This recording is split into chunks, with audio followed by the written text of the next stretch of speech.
Steve Swenka is a fourth-generation farmer. He works on a diversified farm with his father, as well as his two sons. Farming is in the blood, it's in the family history, and it's all I know and all I've ever done. He works the farm with his sons, Jake, who is 17, and 13-year-old Will. One of their early jobs was to drive a tractor, like many children growing up on a farm do. When I was a little kid, my first job was to rake a field of hay, and that was about when I was 6 years old. A farm can be a dangerous place to work. It doesn't have to be a dangerous place. It's all about the steps you take to ensure your safety. It's keeping an eye on things. Personally, I think it's more dangerous to get in a vehicle and drive 30 miles to a job every day. But injuries can happen on a farm.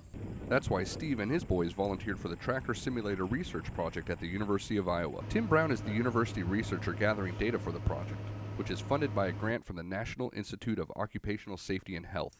His research is to test the cognitive abilities of children operating a tractor on a farm. We're trying to look at different tasks that kids perform while operating a tractor and how those relate to their level of cognitive development to figure out what tasks are safe to do at different ages. There were 88 children and 10 adults that participated in the study, and the initial results are expected around the end of the year. Felt like I was moving, felt like I could feel the bumps, but every time I would look around, I'd realize that I'm not moving, but it just seemed so real. It just seemed like it was real. If you looked like out of the cab, you knew you weren't, but it seemed like you were moving. The data is intended to inform farmers and their families to make it safer for everyone. There's a lot of farm families in Iowa and around the country who have their kids working on the farm, and they want valuable information that allows them to make good decisions about what tasks their kids are able to safely do. And Steve wants to do his part to keep his kids and all the farmers' kids safe, so they all can enjoy the life of a farmer.